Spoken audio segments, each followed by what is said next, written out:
အားလုံးပဲမင်္ဂလာပါဒီနေ့တော့ဘာအကြောင်းလေးပြောမလဲဆိုလို့ရှိရင်ဒီနေ့မှာပေါ့နော်ဒီတီဆောကို master တက်ဖို့စဉ်းစားထားတဲ့သူတွေတီဆောနဲ့ပတ်သက်ပြီးတော့ဒီ PhD တက်ဖို့စဉ်းစားထားတဲ့သူတွေဆိုလို့ရှိရင်ဒီကိုရီးယားမှာတက်ချင်တဲ့စိတ်ဝင်စားရဆိုလို့ရှိရင်တော့ဒီဗီဒီယိုလေးကိုကြည့်ပြီးလို့ရပါတယ်အဲ့တော့မြန်မာပထမတွေကပေါ့နော်ပြောထားရပေါ့နော်အရင်တော့အကြောင်းနဲ့ခုအကြောင်းနဲ့ဘယ်ဟာပိုကောင်းလဲပြီးတော့ဘယ်ဟာပိုအဆင်ပြေလဲဆိုတာပြပြပေးမယ်လို့ပြောထားရပေါ့နော်အဲ့တော့ဒီနှစ်ပတ်လုံးကတော့လေ PhD တက်နေရဖြစ်တဲ့အတွက်တော်တော်လေးတော့ရုန်းကန်ရပါပေါ့နော်တော်တော်လေးတော့ရုန်းကန်နေရရုန်းကန်ဆိုတာစာမရလို့တော့မဟုတ်ဘူးစာရများတာမရတာမဟုတ်စာရများတာပြီးတော့အိမ်နဲ့ကျောင်းနဲ့ဝေးရတယ်ပေါ့နော်ပြီးတော့ကိုရှိနေကြအလုပ်တွေနဲ့အခုနောက်အသစ်တွေဝင်လာတဲ့အချိန်တွေမှာကိုဘာလို့လုပ်ရမလဲဆိုပြီးတော့လုံးဝ manage လုပ်နေရတဲ့ကာလဖြစ်နေရပေါ့နော်အဲ့တော့ဒီဗီဒီယိုလည်းမရိုက်နိုင်ဘူးပုံနေတော့မတင်နိုင်ဘူးပေါ့နေရိုက်နေတော့ပုံနေမတင်နိုင်ဘူးပထမဦးဆုံးကတော့ကျောင်းနှစ်ကျောင်းပေါ့နော် master အရင်တော့တက်ခဲ့တဲ့ HUFS Hankook University of Foreign Studies နဲ့အခုပြောင်းသွားတဲ့ IGSC ပေါ့နော် International Graduate School of Education ပေါ့နော်အဲ့ဒါနဲ့ဘယ်လိုမျိုးကွာလဲဆိုတာလေးတွေပြချင်တယ်ပေါ့နော်ပထမဦးဆုံးတော့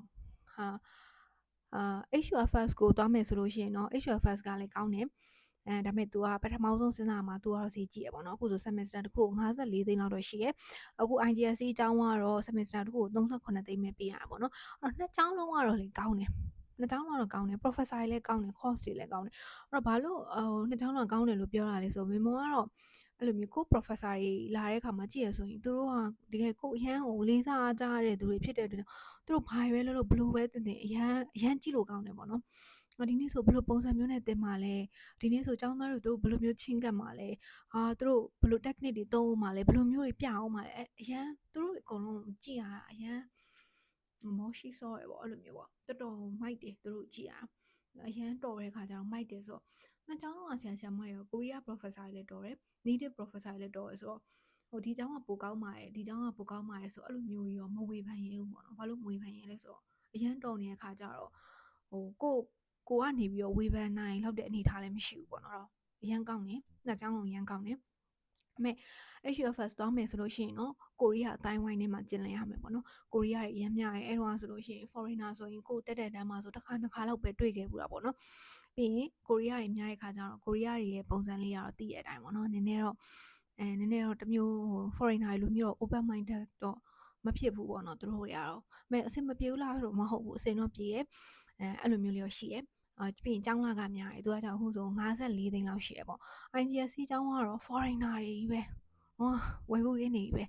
အလုံးကနိုင်ငံခြားသားတွေကြီးပဲမို့လို့ပို့ပြီးတော့စိတ်ကအဆင်ပြေရနောက်ပြီးတော့ပေါင်းကတင်ရပြောရဆိုရတာလည်းပို့ပြီးတော့အဆင်ပြေအကုန်လုံးကလည်းအရန် welcome ဖြစ်တယ်ကျောင်းလည်းကောင်းတယ် professor တွေကလည်း welcome ဖြစ်တယ်ကျောင်းသေးရတခုပဲပေါ့နော်ဒါပေမဲ့တင်တဲ့ဆရာကြီးအကုန်လုံးကတော့လုံးဝတကယ်အရန်မိုက်တယ်အဲ့လိုမျိုးပဲပြောရမှာပေါ့နော်အရန်ကောင်းတယ်အဲ့တော့လာကလည်း38သိန်းပဲရှိတာဖြစ်တဲ့အတွက်တက်တာရပေါ့နော်ဟိုဘက်ကျောင်းထက်ပိုပြီးတက်တာရပြီးတော့ကိုကforeigner တွေထားထဲမှာနေခြင်းနဲ့နည်းနည်းကိုယ့်အတွက် relax ဖြစ်ပြီးတော့ flexible ဖြစ်တဲ့ environment ပေါ့တခုသွားခြင်းနဲ့ဆိုလို့ရှိရင်တော့ IGSC ကိုရွေးတင်တယ်မဟုတ်ဘူးကိုကတကယ် ranking မြင့်တဲ့အကြောင်းမဲ့သွားခြင်းနဲ့နာမည်ကြီးရဲ့အကြောင်းအဲ့လိုမျိုးကနေပဲဘွဲရခြင်းနဲ့အဆင်အဲ့လိုမျိုးကိုရီးယားနဲ့တူတက်ခြင်းနဲ့အဲ့လိုမျိုးဆိုရင်တော့ HUFS ကိုသွားတင်ပါတယ်နှစ်ကျောင်းလုံးကတော့ကောင်းတယ်ဒါပေမဲ့စီးတော့ကွာမယ်တွေ့ရတဲ့နည်းနည်းအတိုင်းဝိုင်းကွာမယ်ပေါ့နော်တင်တာတော့နှစ်ကျောင်းလုံးကောင်းတယ်အခုမွန်တက်နေရတော့ PhD မှာဆိုရင်ဒီ semester PhD course ကတော့3ခုပဲယူခိုင်းတာဘာ major ယူရလဲဆိုရင် research method ပေါ့နော်ဒါနဲ့စာအုပ် textbook တွေအကုန်လုံးမဝင်ရသေးဘူးနောက်တစ်ခုကကျတော့research perspectives on TBLT ပေါ့နော် text based language teaching နဲ့ပတ်သက်ပြီးတော့ research လုပ်တဲ့အကြောင်းရယ်နောက်တစ်ခုကကျတော့foundation of linguistics ပေါ့ဒီ major ပေါ့ကိုက file လေးတော့သူထားထားတယ်အဲ့3ခုကဒီ core subject အနေနဲ့ယူရတယ်အဲ့တော့အဲ့3ခုအကြောင်းပြောမယ်ဆိုရင်တော့3ခုလုံးကလည်းတကယ်စိတ်ဝင်စားစရာအရန်ကောင်းတယ် professor တွေကြည့်နေနေအဲ့လိုအရန်မျောသွားတာကွာသူတို့တင်တဲ့3နာရီဆိုတာဘယ်လိုမျိုးပြီးသွားလဲဆိုတာတော့မသိဘယ်လိုမျိုးပြီးသွားလဲဆိုတာတော့မသိနိုင်တော့အရန်ကောင်းတယ်လို့ခံစားရတယ်ဒါကတော့ကိုယ့်ပေါ်မှာလည်း motivate ထင်တယ်ပေါ့နော်ကိုကတော့ဒီဘာသာရပ်တွေကိုအရန်ကြိုက်ပြီးအရန်စိတ်ဝင်စားလို့လားမသိဘူးကို့အတွက်ကတော့ကျောင်းသွားတာပင်ပန်းတယ်လို့တော့မရှိဘူးပေါ့နော်အရန်စိတ်ဝင်စားဖို့ကောင်းတယ် linguistics ဆိုလို့ရှိရင်လည်းmaster တော့ undergraduate ကျောင်းသားတွေနဲ့တက်ဖို့အဲ့ထဲကတော့ခက်တယ်ဆိုတာသိရတယ်ဒါပေမဲ့ဒီကျောင်းမှာ professor တင်မိဟာနည်းနည်းပိုပြီးလွယ်တယ်ထင်တယ်အဲ့လိုတော့ခံစားရတယ်ပေါ့နော်အရန်ကောင်းတယ် linguistics ဆိုရင်မိကြလေ ကြည့်လိုက်တယ်ဆိုအကြီးနဲ့အကုန်လုံးအဲ့မိကြောင်ကြားရဆိုကြောက်တယ်လေဒါပေမဲ့တကယ်တော့အဲ့လိုမျိုးမဟုတ်ဘူးတိလားတကယ်ဘယ်လိုပြောရမလဲဘယ်လိုပြောရမလဲမသိဘူးအရန်စိတ်ဝင်စားစရာကောင်းတယ်ဒီဘာသာစကားဖြစ်ပေါ်လာပုံတွေကိုသင်တာပေါ့နော်အဲ့လိုမျိုးလူတွေမှာဆိုလို့ရှိရင် language ကဘယ်လိုမျိုးဖြစ်ပေါ်လာလဲပြီးတော့ human language နဲ့ animals language နဲ့ဘယ်လိုမျိုးကွာနေရလဲဒီစကားလုံးတွေကြောင့်အသေးစိတ်သင်တာအရန်ကောင်းတယ်အရန်အင်္ဂလိပ်စာသင်တဲ့ဆရာမတွေရိုင်းသိတင်တယ်ပေါ့ဒီ theory တွေမဟုတ်ဘူ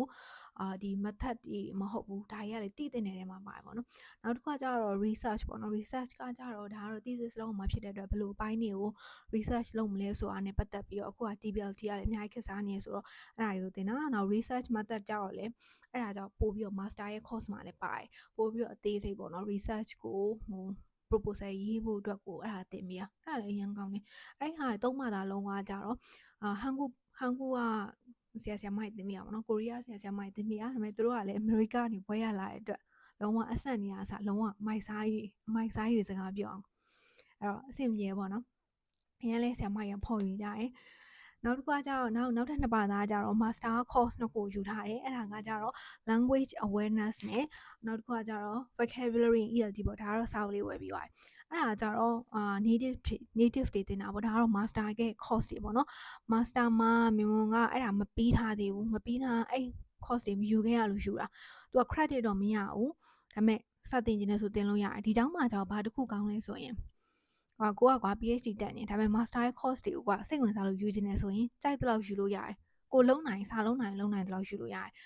်မြန်မာကျောင်းစဉ်းစားတာက PhD ကယူတာ3မှသာပဲပြင်မယ်စာအရင်တနေ့ articles တွေဖတ်ရတာတွေ journals တွေဖတ်ရတယ်ဆွေးနွေးရတယ် presentation လုပ်ရအရင်များတယ်အခုနှစ်ပတ်တောင်မှ presentation 3ခု4ခုပေါ့အားလုံးပေါင်း4ခုလုပ်ပြီးရတယ်အဲ့လိုမျိုးအရင်ဆွေးနွေးရတယ်ပေါ့စာရင်ဖတ်ကအများဒါပေမဲ့ master course တွေကိုလည်းယူခြင်းတယ်ဘာဖြစ်လို့လဲဆိုတော့ကိုကအများကြီးသိချင်တာပေါ့အကယ်၍ပြင်မာတက်တယ်ဆိုလို့ရှိရင်လည်းပတ်စံလည်းအများကြီးပေးရသလိုမျိုးကိုကိုသင်ပေးမဲ့သူလည်းရှိချင်မှလည်းရှိမယ်အဲ့တော့ရတဲ့အချိန်မှာငါပင်ပန်းရင်လည်းပင်ပန်းမစီအကုန်လုံးရအောင်တက်မယ်ဆိုတဲ့စိတ်နဲ့ပဲစူးစမ်းခဲ့တယ်အဲ့ဟာရလည်းဆရာရသင်တာအရန်ကောင်းတယ်အရန်မိုက်တယ်ပေါ့နော်ပြီးတော့နောက်တစ်ခုဆိုရင်လေအတန်းထဲမှာဆိုရင်အဲ့လိုမျိုးနိုင်ငံခြားသားတွေအဖွဲ့လိုက်လာတက်ကြရရှိရင်မြန်မာဆရာမတွေကိုအရန်တက်စေချင်တာအခုမာစတာမှာဆိုရင်မြန်မာတငယ်ချင်းတယောက်ရှိရပေါ့နော်တငယ်ချင်းအခုမှပထမဆုံးမြန်မာနဲ့တွေ့ဘူးလားသူနဲ့ဆိုစကားပြောပြတယ်ပေါ့အစီရင်ပို့ပြရပေါ့နော်ကိုချင်းဆိုမြန်မာဆရာမတွေကိုအရန်တက်စေချင်တာပဲအရန်လဲကောင်းတာဖြစ်တယ်တော့သူများနိုင်ငံလူတွေပေါ့နော်အဖွဲ့လိုက်ကြီးလာတက်နေကြငါတို့နိုင်ငံမှာလည်းဒီလိုမျိုးလာတက်လို့ရလို့ရှင်ကောင်းမယ်ပေါ့နော်အဲဆိုရင်ကိုယ်နိုင်ငံကလေးတွေလည်းအများကြီးပို့ပြီးတော့တိုးတက်မယ်ပြန်ပြီးတော့ပညာရေးဝင်းမြပေးနိုင်မယ်ပေါ့နော်အဲ့လိုမျိုးအများနဲ့တွေးမိရလာတက်မယ်ဆိုလို့ရှိရင်လည်းလာတက်ကြပါမလုံနိုင်ဘူးဆိုတော့မရှိပါဘူး master ပဲဖြစ်ဖြစ် PhD ပဲဖြစ်ဖြစ်အဓိကအရေးကြီးတာကိုယ့်ရဲ့စိတ်ပဲကိုလုံချင်တယ်လုံနိုင်တယ်ဆိုလို့ရှိရင်ဖြစ်အောင်လုံနိုင်တာပဲPhD တက်တယ်ဆိုတော့ master တကယ်ကြီးနေရလဲမေးကြတယ်အရန်ခက်လားတော့ဆိုအရန်ခက်လားဆိုတာထက်လေစာလုံးရအောင်များတယ်ဒါပေမဲ့အရန်ခက်နေတဲ့ပုံစံမျိုးတော့အခုချိန်ထိတော့မရှိသေးဘူးစာအုပ်လည်းတေချာလေးလုပ်မယ်စိတ်ဝင်စားရဆိုလို့ရှိရင်တော့သူ့ဘာသာသူအဆင်ပြေသွားမှာပဲအဓိကတော့ကိုယ့်ရဲ့စိတ်ပဲပေါ့နော်ကိုကလုံနိုင်နေဖြစ်နိုင်တယ်လို့စဉ်းစားထားရင်မဖြစ်နိုင်ကြဘာအကြောင်းမှမရှိဘူးဒါပေမဲ့စိတ်ဝင်စားဖို့တော့လိုတယ်ဘာလို့လဲဆိုတော့ thesis ရေးရရေး research လုပ်တာအကြောင်းကိုယ်တိုင်တကယ်ဒီဘာသာကိုစိတ်ဝင်စားတော့မှအဆင်ပြေမှာပေါ့နော်အဲ့တော့ HUFS ပဲသွား IGS ပဲသွားနှစ်ချောင်းလုံးအဆင်ပြေပါတယ်ဒီ master တက်ဖို့ PhD တက်ဖို့စဉ်းစားထားတဲ့ဒီချိန်ရှိရဆိုရင်လည်းကိုရီးယားမှာတက်ချင်တယ်စဉ်းစားထားတဲ့ဒီချိန်ရှိရဆိုလို့ရှိရင်လည်းမျိုးထပ်ပြီးတော့ဗီဒီယိုတွေလည်းတင်ပေးပါဦးမယ်စဉ်းစားထားရလုပ်မယ်ဆိုလို့ရှိရင်အရင်စဉ်းစားမနေပါနဲ့တော့လို့လာပြအောင်လာပြီးတော့တက်ပြအောင်တက်လိုက်ပါဘာလို့လဲဆိုတော့မျိုးအများကြီးပဲမေးကြရပေါ့နော်ဒီချိန်တက်ရအဆင်ပြေလားဒီချိန်တက်ရအဆင်ပြေလား PhD ဆိုလည်းအခုအများကြီးစိတ်ဝင်စားကြတယ်မေးကြရပေါ့နော်အဲ့အတွက်ကိုတက်မယ်လို့စဉ်းစားထားလို့ရှိရင်တက်ပြအောင်တက်လိုက်ပါလို့ဘာလို့လဲဆိုတော့အရင်လည်းမခက်ပါဘူးခက်တယ်ဆိုလို့ရှိရင်လည်းကိုယ့်ရဲ့စိတ်ပါပဲလုံနိုင်တယ်ငါဖြစ်အောင်လုပ်မယ်ဆိုလို့ရှိရင်ပြီးသွားရမယ်ပေါ့နော်ဒါပေမဲ့တက်တယ်ဆိုလို့ရှိရင်တော့တက်ရကြိုးအရန်နဲ့တယ်တကယ်ကိုအရန်မိုက်တဲ့ course တွေထဲမှာပါတယ်ပေါ့နော်အဲ့ဆိုလို့ရှိရင်ဒီနေ့ကတော့ဒီလောက်ပါပဲမျိုးစာရေးလည်းအများကြီးဒီမှာစာအုပ်တွေလည်းအဲ့လိုမျိုးဖြစ်နေစာအုပ်တွေအောင်မှာအဲ့လိုမျိုးစာရေးလည်းဒီမှာပတ်လဲမှာလေအဲ့လိုမျိုးအများကြီးပဲလှုပ်ရှားရှိသေးတာဆိုတော့ဒီနေ့တော့ဒီလောက်ပါပဲအားလုံးပဲအဆုံးထိကြည့်ပေးရကျေးဇူးအများကြီးတင်ပါတယ်တခုမေးစရာရှိရဆိုလို့ရှိရင်လည်းအချိန်မီလာမေးနိုင်ပါတယ်နောက်ကြလို့ရှိရင်လည်းဗီဒီယိုတွေအများကြီးရိုက်နိုင်အောင်လို့ကြိုးစားပါမယ်လို့အခုတော့ကိုဒီ settle down ဖြစ်အောင်ဒီ environment တစ်ခုအစ်စ်မှာပေါ့နော်အဲ့လိုမျိုး settle down ဖြစ်အောင်လို့တော်တော်လေးကိုရုန်းကန်ပြီးတော့ကြိုးစားနေရပါတယ်အားလုံးပဲတတာပါ good night ပါ